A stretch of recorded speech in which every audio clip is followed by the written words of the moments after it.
Stay tuned for Mystery Theater.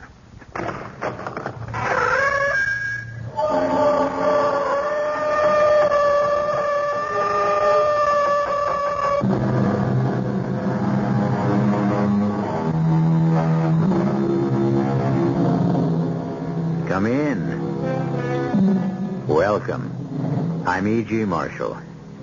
The setting on your dial is the passport to a shadowland of mystery and terror.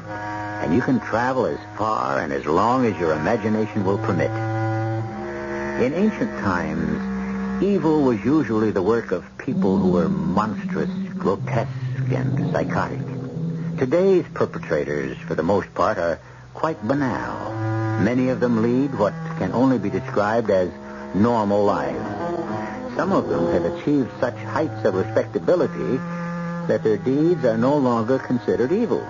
No, for the good old days when villains were villains and performed with style and flair.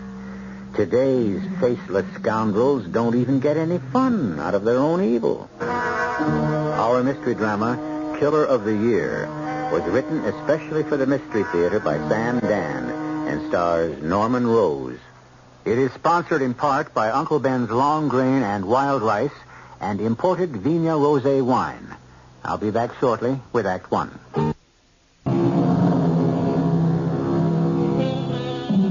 Evil. What's evil? Since the beginning of the human race, men have speculated on the nature of evil. Saints, philosophers, psychologists, all have deliberated, and still the answer eludes us. In this enlightened century, will science finally solve the problem? Shall we discover that evil is actually a virus, a disease that infects its victims at random? Impossible, you say? Perhaps. But how do you account for the fact that so many people are suddenly stricken? So many of the most unlikely people. People like Harry Johnson. Turn around, Harry. Let me look at you. Oh, no, dear. The gold cufflink. Well, that's too formal. Well, it's a formal occasion. All right. Who rang the bell before? Oh, it was a telegram. The president of your own company, Mr. G.G. Gresham himself. Well, what do you think of that? I don't know. What am I supposed to think of it? Well, don't you even want to read it? Oh, you read it. Oh, all right. Congratulations. You are a credit to the corporation. Signed, G.G. Gresham. Ah. Well? Well, what? Do you realize what this means? Mr. Gresham himself, all the way out in Chicago. Mr. Gresham, who personally runs a $500 million corporation, knows about you. Knows about the award and is personal. Mr. Gresham has a PR department which handles this kind of nonsense. Oh, why do you call it nonsense? Because he couldn't care less. I beg to differ, Harry. When one of his executives... To him, I'm an employee. ...wins the Man of the Year award... In a tank town like Danvers Corners. This happens to be the county seat, and it's the third largest city in the state. Hey, let's hear it for Danvers Corners. Oh, don't pretend to be cynical, Harry, because you're not. My dear, I never set out to win this award. I mean, it wasn't deliberate. I didn't plan it. It wasn't part of a campaign to do myself some good. Well, it's recognition of the fact I'm that not you... after recognition. I like to work on community projects. I think it's the best investment of time I can make. Darling, when you took me home from our very first date, Mother came upstairs to my room for a chat. That was another world in those days, wasn't it? Oh, it certainly was. And Mother said, "Tell me all about him, dear." And I did. And she said, "You know, he sounds too good to be true." And Harry, she was right. And she still is. You are too good to be true. Oh, come on. I'm the same as everyone else. No, dear, you're not like everyone else. You have a conscience and you have ideals. And those things are in short supply today. You know, Jenny, I think I have a headache. A headache? Why should you have a headache all of a sudden? I think my halo is on too tight. Oh. Come on, we'll be late for the bash.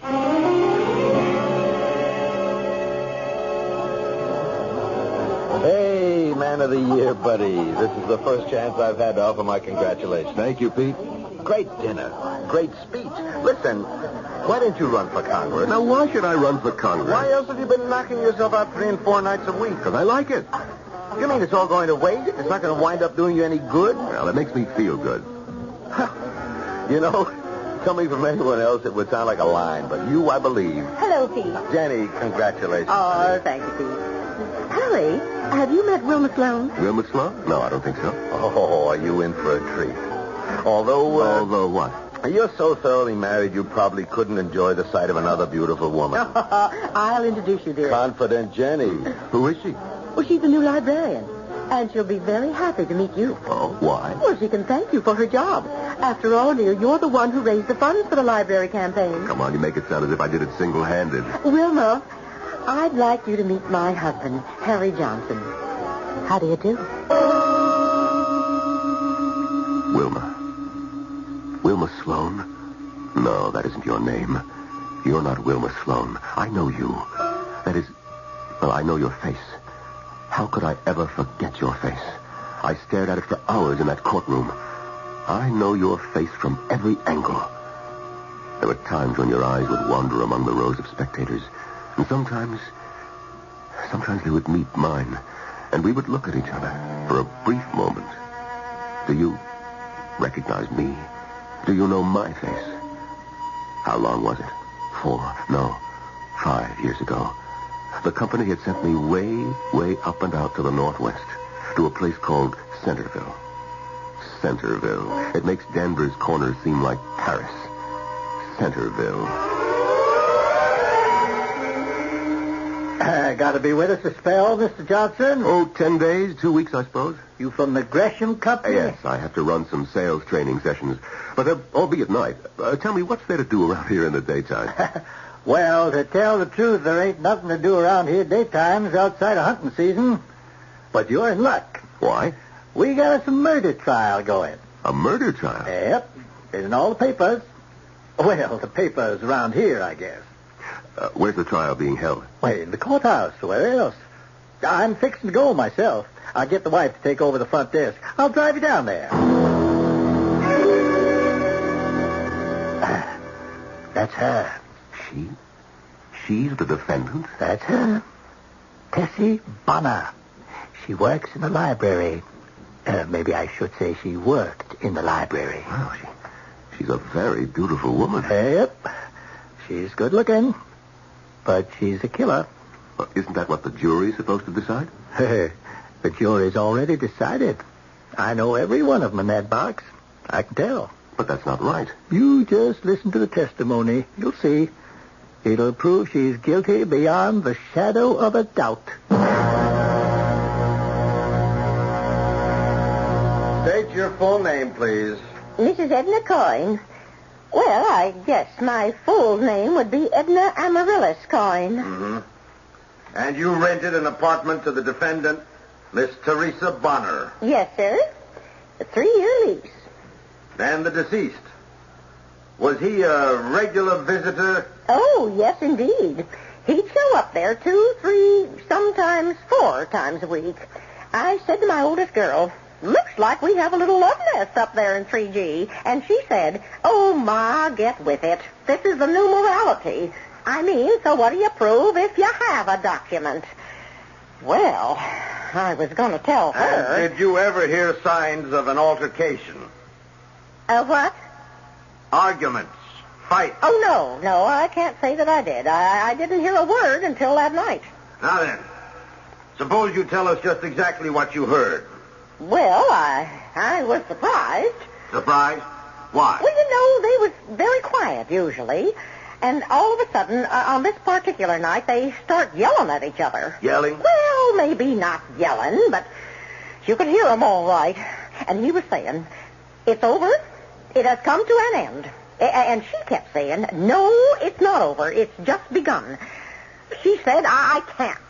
I won't let you walk out on me. And he said, we both knew it would have to end sometime. And she said, it can only end when one of us is dead. And he said, don't be stupid. And she said, I won't let you go. I can't let you go. And he said, you knew from the start I was married. And she said, yes, and so did you. And...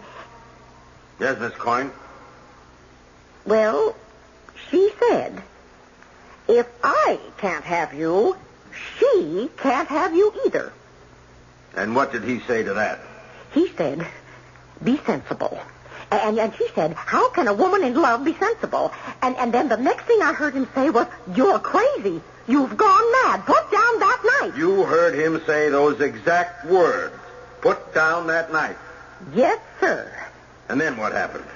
And then I heard him yell. And then? And then I didn't hear anything. Well, I was scared, you know. I didn't know what to think. What did you do? Well, I thought for a minute. Then I walked up the stairs, and I went to her door. Yes. And I just stood there listening. Finally, I knocked on the door, and I said, Miss Bonner, Miss Bonner, are you okay? There was no answer. Well, I tried to turn the handle. The door wasn't locked. So I opened it, and I walked right into the apartment. And there I saw... Would you tell us what you saw? I saw him lying on the floor. He was dead. You're sure he was dead? Oh, yes. His chest was covered with blood. And where was the defendant? She was standing there near him, right in the middle of the room. And she was holding a big knife in her hand. And you could see blood on the blade. Would that be that large knife lying on the table marked Exhibit B? Yes, sir. Yes, sir, that's the knife. And she was holding that knife in her hand. And she was mumbling, no one else can ever have you. No one else can ever have you. Mm-hmm. And what you've told us just now is exactly what you saw? Yes, sir. Exactly. I have no further questions. And through it all, she sat quietly at her table, next to her attorney. It was as if someone else were on trial. She hardly seemed to listen to anything that was being said. Occasionally, she would glance at the spectators. Her eyes would slowly sweep the room. From time to time, they would meet mine. And she would look at me. Or was it my imagination? But the trial came to an end finally. The jury left the room at 11:45 and returned promptly at 2. They had lunch between 12 and 1:30, so you can imagine how long they deliberated. But, of course, the verdict was obvious from the very outset. Guilty. Guilty of murder in the first degree. Guilty with no recommendation for mercy. So now, what is she doing here, less than 5 years later? Because this is Tessie Bonner. She may call herself Wilma Sloan, but her name is Tessie Bonner. Harry, this is Wilma Sloan. How do you do? Congratulations, Mr. Johnson. Wilma, you said I could have the next dance. How are you at keeping promises? I never broke one yet. Now, if you good people will excuse us. They make a handsome couple, don't they, Harry? Oh, what? I said Pete and Wilma Sloan make a good-looking couple, don't they? Oh, yes. Oh, she's such a beautiful girl, isn't she? Yes. Yes, Jenny. Lovely. Lovely. If you like a girl who knows how to use a knife. But is she the same one? Harry is absolutely certain. But if she's the same one, what indeed is she doing here? The state where she was tried still has the death penalty. At the very least, she should be in jail for a long, long time. Well, you'll only have to wait a short time till I return with some answers in Act 2. Although Harry Johnson has raised considerable funds for the town library, he rarely goes there himself. However, this afternoon, on an impulse, one that he cannot explain, or can he has stopped at the library. From the doorway, he regards the librarian, a rather beautiful young woman named Wilma Sloan. She's talking to several children. It's hard to believe that she is a woman who, in a fit of passion, or as a result of a cold-blooded resolve, stabbed her lover to death. But she did. Some 5 years ago, in a state 1,000 miles away. And she has been tried and convicted for murder. And the question is, what is she doing here? Harry Johnson wants to know the answer, but evidently not now. And so he turns away and walks down the library steps to the street. Harry! Harry, want a lift? Sure thing. Thanks, Pete. You know, if anybody were to ask me where they could find Harry Johnson, I'd answer try the library. Just what's that supposed to mean, Pete?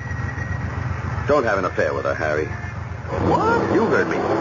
Don't have an affair with whom? With Wilma Sloan. Oh, come on, Pete. What's gotten into you? The problem is not what's gotten into me, but what's gotten into you. Pete, you're either crazy or... Or what? Well, I don't know. Look, what are you driving at? What I'm driving at is that man is not naturally monogamous. Oh, let's not start this nonsense That's again. why I never got married. You may be deeply in love with a woman, but suddenly someone happens along And what? and you're gone. I think that's ridiculous. It probably is. But unfortunately, it happens. And it happened to you last night. Pete, I wish you would tell me what you're talking about. Talking about Wilma Sloan. What about Wilma Sloan? All right, let's do it in steps, huh? Last night you were introduced to her. One look at your face convinced me. Convinced you of what? Convinced me I'd better ask her to dance so I could get her away from you. And have her for yourself, no Oh, doubt. don't get me wrong. I'd take her if I could get her. But she's not for me. I know. See, I'm an expert in these affairs. Oh, so modest. Look, you may disapprove of my attitude toward life and love, but I do have both experience and expertise. So I took her away from where you and Jenny were standing before... Before what? Before what you were thinking. Before that look on your face could become obvious to everyone else, including my poor dear sister. You know, I think that you are crazy. Yeah. And so now it's the afternoon of the next day, the late afternoon. I'm downtown. I stopped for a traffic light. Idly, I glanced toward the library steps, thinking, of course, of that delectable new librarian. When who do I see walking up the steps? Why, my most faithful brother-in-law, Harry. A man whose rectitude has just earned him the Man of the Year award here in Danvers Corners. Oh, I can explain that. But I can explain it better. You walked up the steps. You paused. You're new at this business. You don't quite know how to go about it. So at the last minute, you lost your nerve and beat a hasty retreat. But, Pete, not one word of what you say is true. But you'll come back again. There always has to be a first time, Harry. And your first time is waiting in the wings. Or I should say, behind the desk. Harry, don't do it. I have no intention of... You think you don't. Pete, if you don't mind, I insist that we change the subject. Why? Is it so painful? No, it's ridiculous. Then why are you becoming so excited? I'm not excited. Well, what are you? Pete, look, I'm very much in love with my wife. Your kind of guy needs watching. Well, don't judge everybody's morality by your own. What were you doing at the library? I thought I needed a certain book. And then... Well, then I remembered that I had it in the house. Sure. It's true. Do you know what Nero said about truth? He said the truth is whatever you want it to be. I must say you choose a strange model. But that's where you are right now, Harry. And don't say I didn't warn you.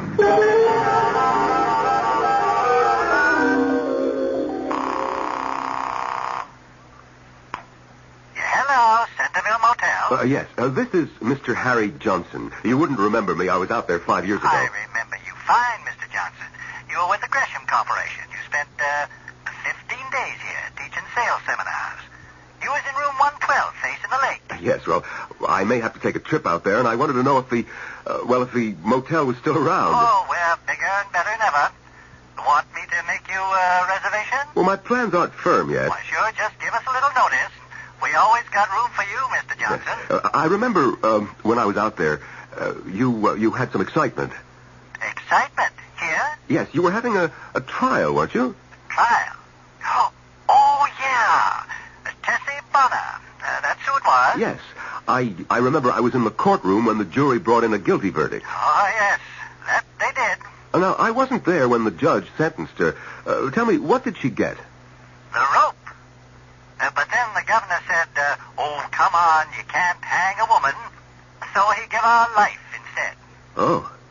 Well, I guess she's still in jail. No, she's dead. Dead? But I say dead. That's the only way to figure. You see, they had a breakout from the women's penitentiary a couple of years ago. Wilma and a couple of others escaped. Oh, well, then why do you say that she's dead? Well, they made it up to the mountains, but they got caught in a snowstorm. And I guarantee you nobody could live through that one. Mr. Johnson. You come up and see us real soon. Yes, sir, thank you. Harry? Oh, hello, dear. Oh, I thought I heard someone come in the back door. I wanted to make sure it was you. Oh, I saw a whole line of cars parked in front of the house, and then I remembered it's your women's club afternoon. We're just breaking up now. I didn't want to disturb anyone, so I just sneaked up the rear staircase. Oh, that's hardly a word you use in your own house. Sneaked. Incidentally, what are you doing home so early? Jenny, I have a problem. I just want to, sit and think it out. Oh, sounds grim. It probably is. What's it about? Well, it's concerned with the duties of a citizen. Uh-huh. Well, let me know how it works out. Oh, darling, would you mind doing something for me? You name it. Wilma Sloan is here, and she doesn't have her car, and nobody else is going her way. Oh, Wilma Sloan. You remember? You met her the other night at your award dinner. Darling, would you mind giving her a lift home? Would I mind? Well, I'd do it myself, except I've got to get dinner started.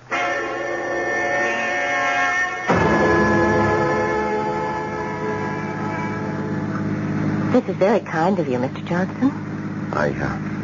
I'd rather you called me Harry. I will on one condition. You must call me Wilma. Well, I'll do better than that. I'll call you Tessie. Tessie? Or Teresa. Or Miss Bonner. Which do you prefer? I see. Well, what do we do now? I know what I should do. And what's that? Head for the police station and turn you over to the authorities. Why? Because you're an escaped convict. I know I'm an escaped convict, but why should you turn me over to the police? Why? Because it's my duty as a citizen. Oh. And you always do your duty as a citizen? I try to. At least to the best of my ability. And as you see it, it's your duty to return me to the penitentiary. Yes. Why? I never did you any harm. I killed a man who needed killing. You can't kill another human because you want to. What else was I to do? He used me, and then he tossed me aside as if I were an object of no consequence. What kind of society would we have if people were free to kill at their own pleasure? You haven't answered my question, which is, what do we do now? I should turn you over to the police. I know you said that. Is this the road to the police station? No. Why aren't we headed that way? Because... Yes. It's clear. It's very clear to What do you mean it's very clear to you? How could it be very clear when it isn't clear to me? I don't even know what I'm doing or why. In the interest of clarity, why do you hesitate to do your duty? Would you hesitate for a moment if I were a man? I don't think so. Again, would you hesitate if I were old, ugly? Oh, no, that's... That's what? Why do you hesitate? I heard you speak at the banquet the other night. The fabric of society is woven by each single individual and so forth. I recognized you. I remembered you from the courtroom. You did? Oh, yes. And I said to myself, if he remembers me, I'm gone. This is Mr. Pillar of the community himself in the flesh. Turn you in, I should. But you won't. How do you know? Because you want me. Oh, come on. That's Of course it is, but you want me. And you're saying to yourself, here's the most attractive woman I ever met. You have an extremely high opinion of yourself. I must be the most attractive woman you ever met. Do you know why? Because I'm making you go against the habits of a lifetime. I haven't done anything yet. Oh, yes, you have. You're thinking, what a waste it would be to send her back to prison. You're not interrupting me now, are you? You're 40 years old. You never stepped out of line in your life. Aren't you bored with Jenny? I'm afraid you don't know everything. Oh, I admit I was tempted for a moment. You should be. I made you quite an offer. Offer? What offer? Myself. What? You would sell yourself to buy my silence? Most women sell themselves for something. That isn't true. They sell themselves for security, for advancement, for the illusion of romance. For me right now, there is nothing more valuable in all the world than your silence. Well, it's not for sale. Why not? Not so that I could engage in a tawdry affair. Oh, I see. It's not that you're opposed to an affair. Just a tawdry affair. Would always be tawdry. Because... It's not how these things begin. It's what they become. Both of us are attractive. We're intelligent. In a week, a month, we would love each other. I love my wife. Then why aren't we headed toward the police station? We are.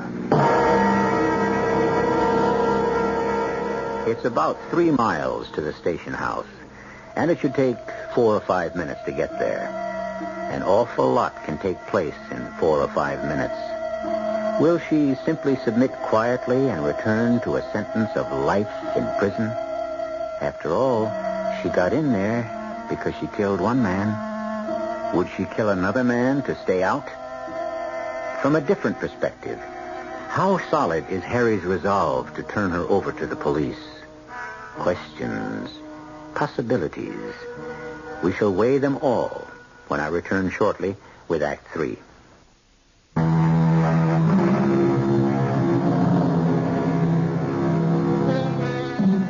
How does it begin? Where does it begin? Why does it begin? A man spends his years walking what we are pleased to call the straight and narrow, and suddenly he finds himself sorely tempted to break out of the social and religious mold he has formed for himself over the course of a lifetime. There are those who say man is naturally evil, and there are those who say that man is intrinsically good. Well, Harry Johnson can be a test case for either point of view.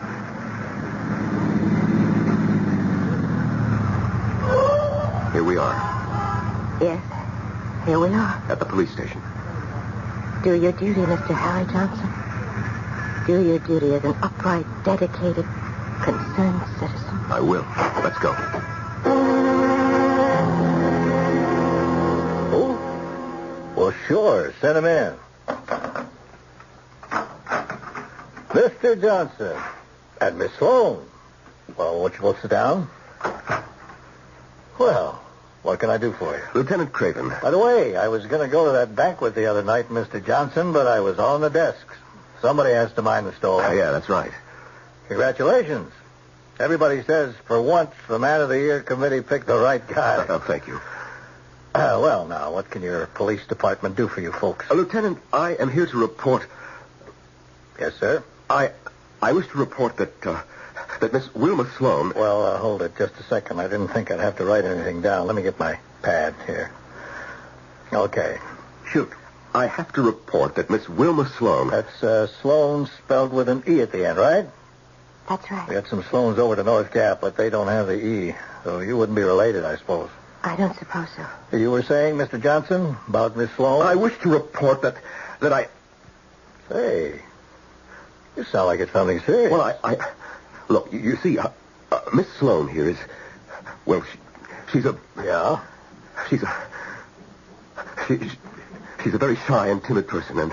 Well, she happened to be talking to my wife, and she said she couldn't be sure, but she thought she might have noticed some prowlers about the vicinity of her home. Well, I said, why don't you notify the police?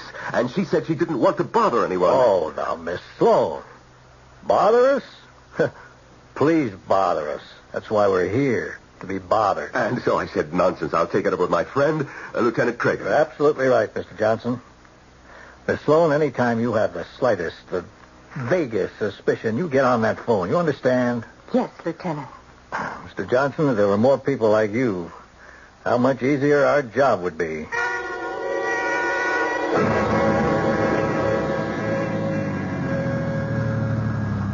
Thanks for the lift. Won't you come in? You know, you haven't said a word since we left the police station. I know. Good night. Good night? Just like that? No. Not just like that. I suppose you should know why I did it. But I do know. It's not at all what you're thinking. It isn't? I thought about it. I kept thinking about what you had done. You killed a man who had behaved badly toward you. After all, he was married, and he had no right... Well, you were sentenced to prison. You had already served 2 years. Please. It isn't as if you're a professional killer. You won't do it again. You've been frightened enough, punished enough. In jail, you'd be a burden on society. Here, you're an asset to the community. You're productive. Harry, you can kiss me. I'm doing this because I think no useful purpose would be served. Harry, why don't you kiss me? You wanted to kiss me since you first saw me in that courtroom. Harry, kiss me. Wilma.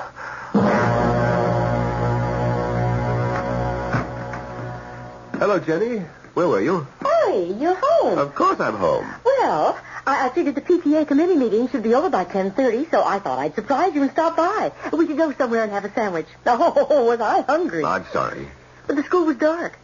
I guess the meeting ended early. Well, no. As a matter of fact, it never began. Oh? What do you mean? Well, there was no meeting. It was the wrong night. Oh. Well, what did you do? Oh, I figured since I was out anyway, I'd pay old Jerry Phelan a visit. Jerry Phelan? Yes, you remember Jerry. He ran the newsstand near the railroad station since, I guess it must be the Civil War or something like that. Oh. Well, you see, now he's laid up sick. Everybody's forgotten him, and, well, he lives near the school. Oh, darling, that was very thoughtful and very sweet.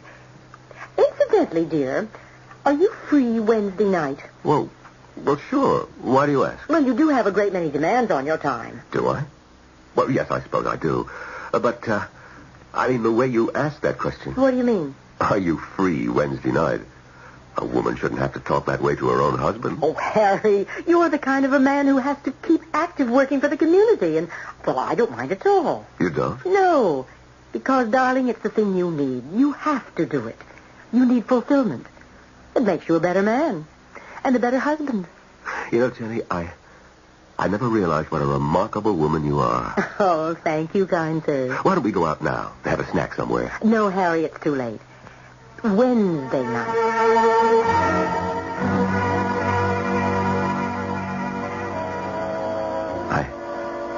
I have to go. So soon? It's close to 11. I suppose so. But I'll see you tomorrow night. Tomorrow? Oh, tomorrow's Wednesday, isn't it? Well, we can't see each other.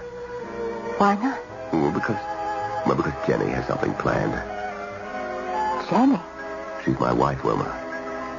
Then what am I? Wilma, Oh, poor Harry. You can never face reality. You are terrified by the facts. Wilma, I have to go now.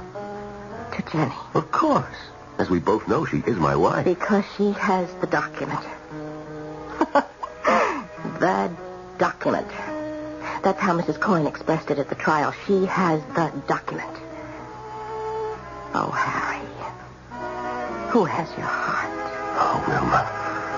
I'll give you a call tomorrow or Thursday. Harry, won't you answer the question? No, I guess not. Because once you face up to that question, you'll have to accept the next step. You'll have to divorce Jenny. Divorce Jenny? Well, a man in my position doesn't divorce. Oh, I see. Your position doesn't divorce. How about you? Well, I could never do it. I could never... You're going home to her now. But answer this. Would you rather be alone with her? Or would you rather be alone with me?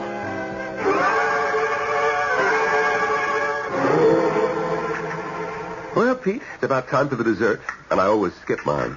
So, suppose we stop talking about sports and politics, and you tell me why you wanted to buy my lunch. A couple of months ago, I warned you, Harry. About what? I warned you not to have an affair with Wilma Sloan. Now, Pete. Harry, I spoke with Lieutenant Craven of the police department. Oh, Lieutenant Craven? Or rather, he spoke with me.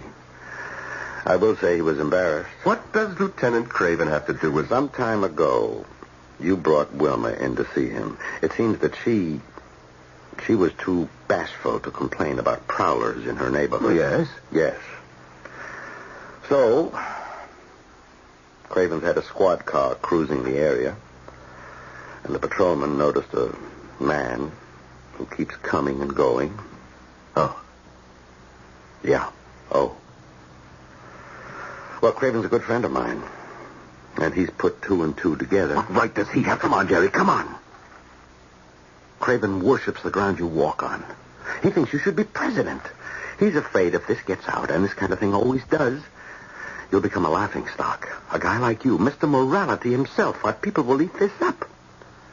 Oh, Pete, I don't know what to do. Okay, let's break it down. You in love with her? I don't know. Will you divorce Jenny? I don't want to. Harry, break it up now, before it goes too far. Walk away.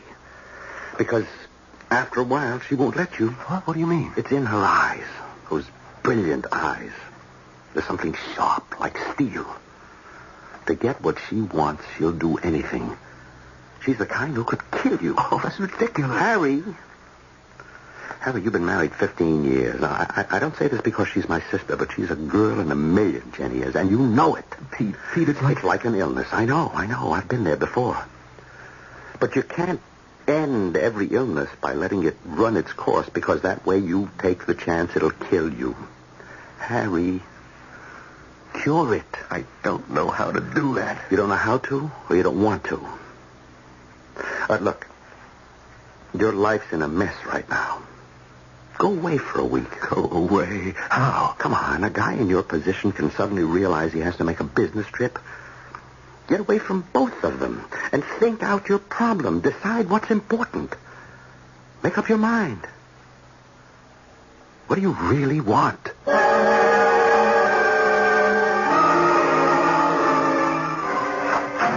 Harry, darling. Hello, Wilma. Well, hello. Is that all you can say? It's been over a week. Come on, sit down. Dinner's ready. I'm just carving the roast. Wilma, it's time we had a serious talk. I know, darling. We're overdue. Now, Wilma, you can trust me. Trust you? Of course I trust you. No, not really. What are you saying? You didn't want to go back to prison. Now, that's true, isn't it? That's true, but... No. Now, please listen. So you don't have to pretend any longer. Pretend what? Pretend that you love me. Harry, I'm not pretending. That first night, you said to me that my silence was the most important thing in the world, and that you were willing to buy it. Now, you said that. Yes, I said that. Well, you don't have to buy it any longer. Not that you ever had to buy it in the first place. So you thought I was buying you. You admitted it. You forget what else I told you that same night.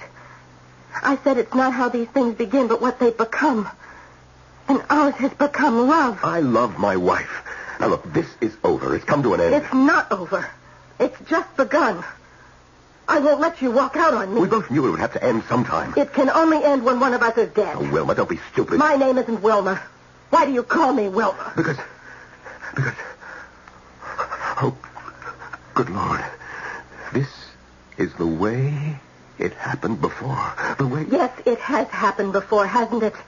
Oh, hasn't it, Charlie? Please, control yourself, Wilma. You know my name isn't Wilma, it's Tessie. Was that her name?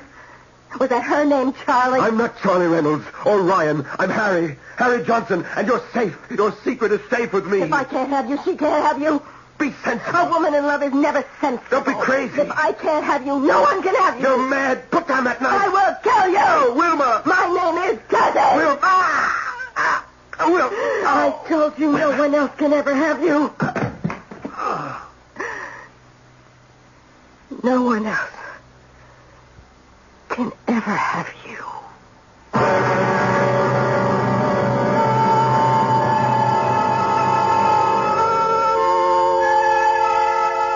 Wilma Sloan, Tessie Bonner, Charlie Reynolds, Harry Johnson. So many times, in so many places, they act and reenact the same roles, over and over again. And it's a mixture of love, deceit, madness, and evil.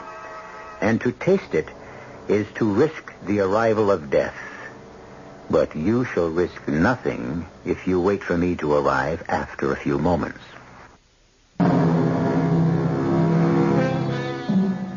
And so, what is it? What is evil? Need it be nurtured carefully before it springs forth from the human breast?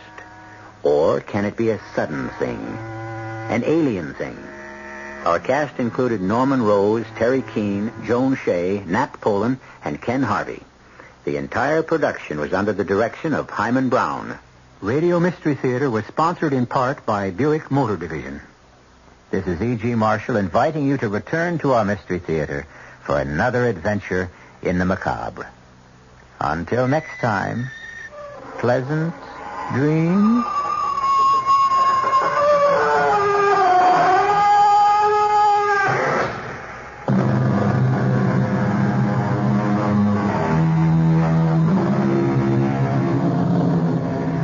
Tonight's WOR Mystery Theater was brought to you in part by ShopRite Supermarkets, where you get a lot more for a little less. The preceding program was furnished by the Columbia Broadcasting System. This is WOR New York and RKO General Station. At the time signal, exactly 8 o'clock, here's John Scott with the news.